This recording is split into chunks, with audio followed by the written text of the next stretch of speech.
ॐ सच्चिदानन्दरूपाय विश्वोत्पत्त्यादिहेतवे तापत्रय विनाशाय श्रीकृष्णाय वयं नमः। श्रीकृष्णाय वयं नमः। श्रीकृष्णाय वयं नमः। श्रीमद् भगवद गीता के इस स्वाध्याय सत्र में आप सभी का हार्दिक स्वागत है। हम चर्चा कर रहे हैं श्रीमद् भगवद गीता के अध्याय 7 और श्लोक संख्या 19 की 19 बहूनां जन्मनामन्ते ज्ञानवान् मां प्रपद्यते वासुदेवः सर्वमिति स महात्मा सुदुर्लभः। इसका हमने उस दिन भी विवेचन किया था और उस विवेचन में ये बात आई थी कि स महात्मा सुदुर्लभ, ऐसा जो महात्मा है वो दुर्लभ है। कहते हैं कौन सा महात्मा? वो कहते हैं वासुदेव सर्वमिति, जो श्री कृष्ण को ही सर्वम इति अर्थात समस्त जगत में, समस्त प्राणियों में जो श्री कृष्ण के ही दर्शन करता है, ऐसा महात्मा दुर्लभ है। आपने पीछे पढ़ा था जिसमें भगवान ने ये बात कही थी कि तरह तरह के लोग हैं, जिनमें कुछ लोग ऐसे हैं जो चलते हैं, कुछ लोग ऐसे हैं जो चलते रहते हैं, कुछ लोग ऐसे हैं जो वहां पहुंच जाते हैं, लेकिन पहुंचने के बावजूद एक गैप बना रहता है। और उनमें भी बहुत सुदुर्लभ हैं जो कि मुझको तत्वतः जानते हैं। मनुष्याणाम सहस्रेषु कश्चित् यतति सिद्धये यततामपि सिद्धानाम कश्चिन् मां वेत्ति तत्वतः। बहुत कम लोग हैं, बहुत कम लोग, इसीलिए यहाँ पर सुदुर्लभ शब्द का प्रयोग किया। सुदुर्लभ का मतलब यह है कि सबसे आखिरी आखिरी जो पड़ाव है, जिसको हम बोल सकते हैं खुली आंखों से जो मुझको देखते हैं, और जो साकार और सगुण जो ईश्वर है, साकार सगुण जो मैं हूं, मेरे दर्शन का जो फल है, मेरे दर्शन का फल क्या है? उस दिन मैं आपके समक्ष चर्चा कर रहा था कि श्री राम ने कहा, बड़ा स्पष्ट रूप से ये बात कह दी कि मम दर्शन फल परम अनूपा, कि ऐसा मत समझना कि अगर तुमने मुझको देख लिया शरीर के रूप में जो मैं हूं, अवतार जो मेरा हुआ है, एक साधारण मनुष्य के रूप में मैं जो लीलाएं कर रहा हूं, इनको यदि तुमने देख लिया तो बात बन गई। कहते नहीं, अभी बात बनी नहीं, अभी थोड़ा सा, जिसको हम बोल सकते हैं ना कि बिल्कुल कुछ सेकंड्स का अभी फासला है। अभी एक स्टेप और आपको लेना है, और वो स्टेप कौन सा है? कहते मुझको जान तो लिया तुमने, मेरी लीलाओं को भी जान लिया, मेरे महात्म को भी जान लिया, सब कुछ जान लिया, लेकिन जो मुझको तत्वतः जानना है, क्योंकि अगर आप लीला में, तो कई हमारे मन में प्रश्न आ जाते हैं, अगर आप लीला से जानने की कोशिश करते हैं तो जब उसी परमात्मा की दूसरी लीला होती है तो हमको थोड़ा सा, जिस समय हम उस रूप के अलावा दूसरे रूप को देखते हैं, तब भी हमारा एक अजीब सी स्थिति होती है। हम कहते हैं जी हम तो कृष्ण के भक्त हैं, हम राम को क्यों नमस्कार करें? आपको ध्यान होगा कि जब आप रामचरितमानस को पढ़ते हैं तो रामचरितमानस में कुछ जगह ऐसे संकेत किए गए हैं जो अगर आप धर्म का इतिहास अगर आप पढ़ेंगे तो आपको आश्चर्य होगा कि एक समय ऐसा भी था जब वैष्णव और शैव, भगवान विष्णु की उपासना करने वाले और भगवान शिव की उपासना करने वाले, ये दोनों परस्पर एक दूसरे को वैरी मानते थे, एक दूसरे का प्रसाद नहीं ग्रहण करते थे। वैष्णव शैवों को बोलते थे कि ये नरक में जाएंगे, और जो शैव थे वो वैष्णवों को बोलते थे कि ये अधोगति को प्राप्त होंगे। इतना ज्यादा वैमनस्य वो किस लिए था? इसलिए था कि जो शैव थे उन्होंने शिव के स्वरूप को तत्वतः नहीं जाना था, तात्विक रूप से नहीं जाना था, और जो वैष्णव थे उन्होंने भगवान विष्णु के स्वरूप को तत्वतः नहीं जाना। वो ये मान रहे थे कि शिव अलग हैं और विष्णु अलग हैं। तो सगुण साकार वह जो परमात्मा है उसके दर्शन करने के बाद में भी जो तत्वतः, भगवान कहते हैं बहुत कम लोग ऐसे हैं जो तत्वतः मुझको जानते हैं, और जो तत्वतः जानते हैं वो उनका क्या मानना है या उनको किस चीज के दर्शन होते हैं? तो कहते हैं वासुदेव सर्वमिति। आपका जो स्वामी रामतीर्थ मिशन है, स्वामी रामतीर्थ मिशन का जो स्लोगन है मेन, जो जिसको हम बोलते हैं ना कि जो आदर्श वाक्य है, आदर्श वाक्य हमारा क्या है? एक तो सर्वभूत ही ते रहता है।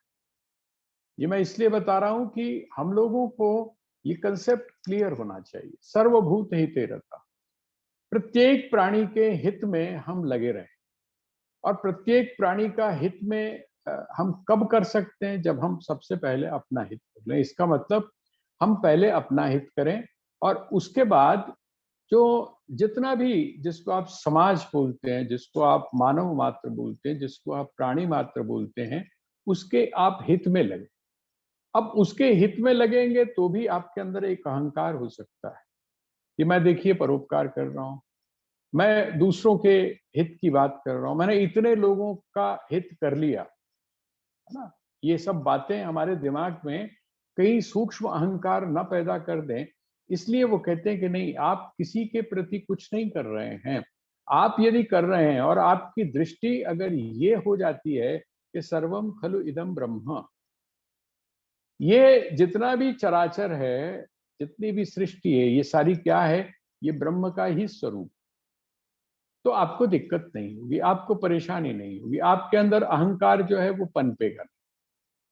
तो यहां इसीलिए महात्मा शब्द का अर्थ क्या है? जिसकी आत्मा जो है वो महान है। तो क्या आत्मा लघु भी होती है? क्या आत्मा लघु भी होती है? जब आप महान कह रहे हैं, जब आप कह रहे हैं कि बड़ा, तो बड़ा का मतलब क्या है? कि कुछ छोटा भी होता होगा। वो कहते हैं नहीं, ऐसी बात नहीं है। जब आपकी चेतना का विस्तार होता है, जैसे आपका अनुभव जीवन में होगा कि जिस समय आप कुंवारे रहे होंगे, जब आप कुंवारे रहे होंगे, जब आपका विवाह नहीं हुआ है, या आपका अपने उस परिवार के साथ जब वो संबंध उस तरह से गहरा नहीं होता, वैसी आत्मीयता नहीं होती है अपने परिवार के लोगों के साथ में, तब आप क्या करते हैं? आप अकेले में भी बैठ के खा लेते हैं तो आपको कोई अंतर नहीं पड़ता। कॉलेज टाइम में आप अपने फ्रेंड्स के साथ बैठ के खाते हैं तो आपको अंतर नहीं पड़ता। लेकिन जिस समय आपका विस्तार होता है, आपका विवाह होता है, तो आपने देखा होगा कि आप कहते हैं कि चलो मैंने अकेला क्या खाना है, वहां घर ले चलते हैं, घर खाएंगे। आप उससे पहले सोचकर देखिए कि आप वो जो भी चीज ले रहे हैं उसको घर ले जाने की आपको जरूरत नहीं महसूस होती है, लेकिन बाद में आप उसको घर लेकर आते हैं। और जिस समय बच्चे हो जाते हैं और विस्तार हो जाता है, तो और विस्तार होने के बाद में आपको अगर कहीं अकेली कोई चीज खानी भी पड़ती है, अच्छी चीज खानी पड़ती है, तो आपके मन में क्या आता है? काश बच्चे भी साथ में होते तो वो इसका आनंद ले रहे। ये धीरे धीरे आपका जो मैं है उसका विस्तार हो रहा है, आपकी जो चेतना है उसका विस्तार हो रहा है। कहते हैं एक स्थिति वो आ जाती है, महात्मा होने का अर्थ क्या है? आपकी चेतना का विस्तार इतना हो जाए, इतना हो जाए, इतना हो जाए कि सारे आपके अपने हो जाए, अपने नहीं हो जाए बल्कि आप उनको मैं के रूप में देखना शुरू।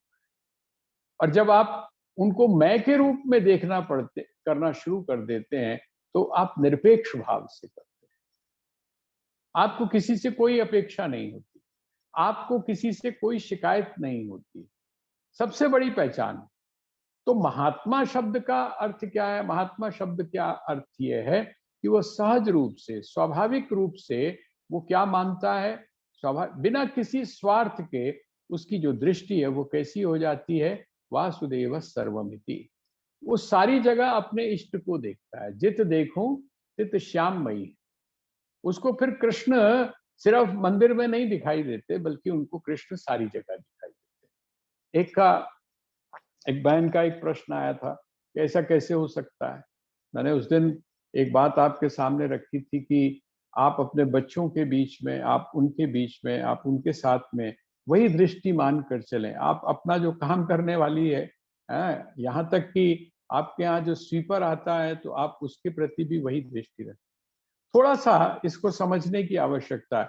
हमारी एक आदत है, हम एक्सट्रीम में चले जाते, हम उसके संकेत को नहीं समझ। देखिए, व्यवहार की दृष्टि में तो हमको थोड़ा सा भेद करना पड़ेगा, लेकिन उस भेद को हम अंतिम भेद ना मान लें। उस भेद को हम अंतिम भेद ना मान लें। अगर हमने अंतिम भेद मान लिया और उसको भेद के रूप में ही स्वीकार कर लिया तो बात अलग है। लेकिन अगर आप उसको व्यावहारिक भेद मानकर चलते हैं, व्यवहार में देखिए, सारी वस्तुएं एक जैसी हैं, सारी वस्तुएं एक जैसी हैं, लेकिन हम प्रत्येक वस्तु का प्रयोग उसकी उपयोगिता के अनुसार करते हैं। प्रत्येक व्यक्ति, आप हर चीज को हमेशा, आपको पता है कि सारी जो चीजें हैं वो औषधि है। मैंने एक एग्जाम्पल दिया था उनके सामने, उनके साथ बैठ के मैंने कहा था कि देखिए, दो चीजें हैं। मधु जो है, जिसको आप शहद बोलते हैं, शहद भी अमृत है। शहद को भी हमारे यहाँ आयुर्वेद में अमृत की तरह माना है। और दूसरी तरफ जो घृत है, घी है, उसको भी हम क्या मानते हैं? उसको भी हम अमृत मानते हैं।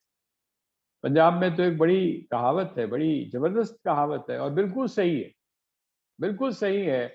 वो आजकल जो एक मॉडर्न कंसेप्ट चल रहा है, लेकिन अब धीरे धीरे लोगों ने उसको मानना शुरू कर दिया है।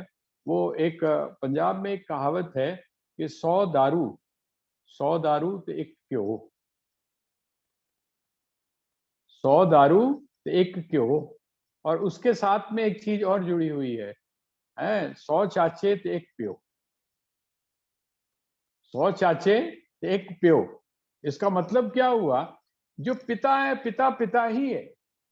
उसके भीतर उसका जो स्नेह होगा, उसका जो प्रेम होगा, वो कभी भी, इसको देखिए, हम चाहे स्वीकार करें या ना करें, लेकिन ये बहुत बड़ी वास्तविकता है, ये बहुत बड़ा, जिसको बोलते हैं प्रैक्टिकली एक सच है।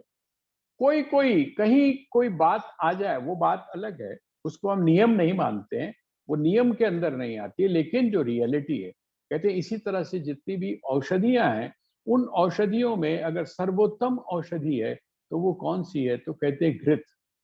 और घृत कौन सा? हमारे यहाँ तो घी का मतलब ही कुछ और है, हमारे यहाँ तो गोघृत। इसका मतलब गाय का घी यदि आप सेवन कर रहे हैं तो आप निश्चिंत हो जाइए। अब तो डॉक्टर भी कहते हैं कि नहीं, थोड़ा सा घी आपको जरूर यूज करना चाहिए, ताकि आपका जो शरीर है उसमें चिकनाई बनी रहे, नेचुरल चिकनाई बनी रहे। वो आपके हार्ट को नुकसान नहीं पहुंचाता है अगर आप गाय का घी ले रहे हैं, और उसमें भी जो देसी गाय है उसका अगर आप घी ले रहे हैं। तो ये जो बात है, अब दोनों चीजें क्या है? अमृत है, शहद भी अमृत है और घी भी अमृत है। लेकिन यदि उन दोनों को समान मात्रा में मिला लिया जाए, समान मात्रा में, समान मात्रा में यदि मिला दिया जाए तो कहते हैं वो विष बन जाता है। समान मात्रा, इसका मतलब क्या हुआ कि उस चीज का उपयोग आप कैसे करते। यहां ये जो बात कही गई है कि वासुदेव सर्वमिति, वो व्यक्ति वासुदेव सर्वमिति अर्थात सब में उस परमात्मा को देखता हुआ भी, व्यावहारिक दृष्टि देखिए, अगर वो ऐसा नहीं करता, वैसे इसमें भी जो सर्वोत्तम दृष्टि है, सर्वोच्च जो दृष्टि है, जब हम साधना की स्थिति में है तब तो हमारी ये स्थिति नहीं बनेगी। लेकिन जिस समय आप सर्वोच्च स्थिति में पहुंच जाएंगे, जिसको हम परमहंस की स्थिति बोलते हैं, उस परमहंस की स्थिति में सच में ही ये स्थिति बन जाती है कि वहां पर कोई भी जो है वो अलग नहीं रहता। क्यों? क्योंकि वहां पर व्यवहार व्यवहार उस तरीके से नहीं रहता है जैसा साधना की स्थिति में, साधक की स्थिति। तो स महात्मा सुदुर्लभ, वासुदेव सर्वमिति स महात्मा सुदुर्लभ। कहते ऐसा सुदुर्लभ का अर्थ क्या है, वो मैंने आपको बताया कि मनुष्याणाम सहस्रेषु कश्चित यदति सिद्धये यतताम अपि सिद्धानाम कश्चिन माम वेत्ति तत्वतः। इसका मतलब तत्वतः जो मुझको जान जाता है, तत्व से जो मुझको जान जाता है, मेरे रहस्य को जो जान जाता है, सगुण साकार वह जो ईश्वर है अर्थात जो मैं हूं, इसके पीछे जो निर्गुण निराकार जो एक तत्व है उसको जो जान जाता है, जो ये जान जाता है कि न तो इसका कोई नाम है, न इसका कोई रूप है ना, और ना ये कुछ करता है, ना ये कुछ करता है, कुछ भी नहीं करता, बस इसके उपस्थिति मात्र से, इसकी उपस्थिति मात्र से होना शुरू हो जाता है। ये कुछ करता नहीं। बिजली क्या करती है? मैंने आपको उस दिन उदाहरण दिया था कि जो इलेक्ट्रिसिटी है वो क्या करती है? वो तो कुछ नहीं करती, वो तो कुछ भी नहीं करती। करती कौन सी चीज है? उसका होना। वो जब होती है तो जो इंस्ट्रूमेंट है वो काम करता है, आपका जो शरीर है वो काम करना शुरू कर देता है। वो जो विराट पुरुष है, उस विराट पुरुष का जो शरीर है अर्थात ये जो जगत है, ये काम करना शुरू कर देता है सिर्फ उसकी उपस्थिति मात्र से। तो जो व्यक्ति या जो साधक, जो भक्त, यहाँ पर क्योंकि भक्त की चर्चा चल रही है, तो स महात्मा सुदुर्लभ, वो भक्त जो कि वासुदेव सर्वमिति, सबको उस पर सब कुछ परमात्मा ही है ऐसा जो जान लेता है, जिसकी दृष्टि कारण जितने भी आभूषण हैं वो सारे के सारे वस्तुतः मूलतः तत्वतः क्या है, तो कहते हैं स्वर्ण के अलावा और कुछ नहीं है। इस बात को जो जान लेता है, अब इस बात को जानने के बाद में भी ऐसा तो नहीं है कि आप नाक का जो आभूषण है उसको आप कान में पहनने की कोशिश करें, नहीं, ऐसा नहीं होगा। आभूषण तो जहां का है उसको आप वहां पर ही प्रयोग करेंगे। अगर पैर की, अगर पायजेब है उसका प्रयोग आप पैर में, अगर गले का हार है तो आप उसका प्रयोग गले में करेंगे। लेकिन आप इस बात को जानते हैं कि ये जो भी कुछ है ये क्या है, ये स्वर्ण। बस इस चीज को समझने की आवश्यकता। आप एक्सट्रीमली मत चले जाइए कि लो जी वो तो ऐसा तो कैसे पॉसिबल है, या तो हम ये बोल देते हैं और या फिर हम इसको क्रिटिसाइज करना शुरू कर देते हैं कि जी एक तरफ तो ऐसी बात की जा रही है, दूसरी तरफ ऐसा आचरण किया जा रहा है। ऐसा नहीं है। आप व्यवहार और परमार्थ इन दोनों के सत्य को आप समझिए। व्यवहार का जो सत्य है वो क्या है? जो वस्तु, जो चीज जहां के लिए उपयोगी है, जहां उसका व्यवहार होना चाहिए, वहां पर उसका आप व्यवहार करें, ये क्या है? ये व्यवहारिक सत्य। लेकिन आप इस बात को जाने कि वो मूलतः क्या है, वास्तव में वो क्या है। अगर इस व्यवहार की दृष्टि से नाम और रूप को यदि हटा दिया जाए तो क्या बचता है, वो अगर जब आप जानते हैं तो आपका जो व्यवहार है उसके अंदर बहुत बड़ा परिवर्तन आता है, बहुत बड़ा चेंज आता है। तो इसलिए भगवान ने यहाँ पर ये बात कही। अब अगला जो श्लोक है वो देखिए, सकाम और निष्काम ये दोनों पैरेलल चल रहे हैं। सकाम का अर्थ क्या होता है? आपके मन में जो कामनाएं, भौतिक वस्तुओं की जो कामनाएं, भौतिक वस्तुओं की जो कामनाएं, तो हम लोग क्या करते हैं?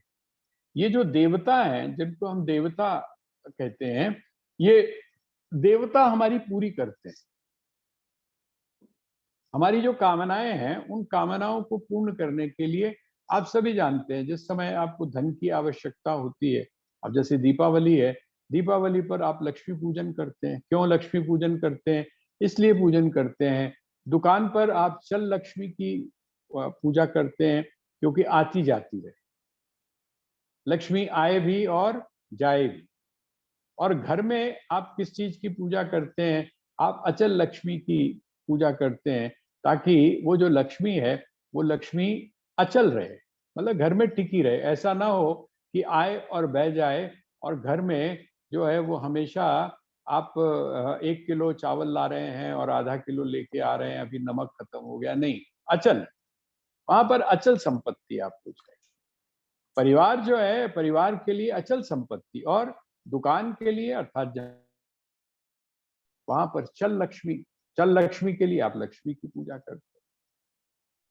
ठीक है, इसी तरह से अन्य जो हमारी कामनाएं हैं, अलग अलग जो हमारी कामनाएं, कुबेर की हम उपासना करते हैं, श्री गणेश की हम उपासना करते हैं ताकि हमारे जीवन में शुभ हो, शक्ति की हम उपासना करते हैं ताकि हमको बल प्राप्त हो, है ना। इसी तरह से हम और भी बहुत सारे देवताओं की उपासना करते हैं। सूर्य की हम उपासना करते हैं ताकि हमारे जीवन में किसी भी प्रकार का रोग ना हो।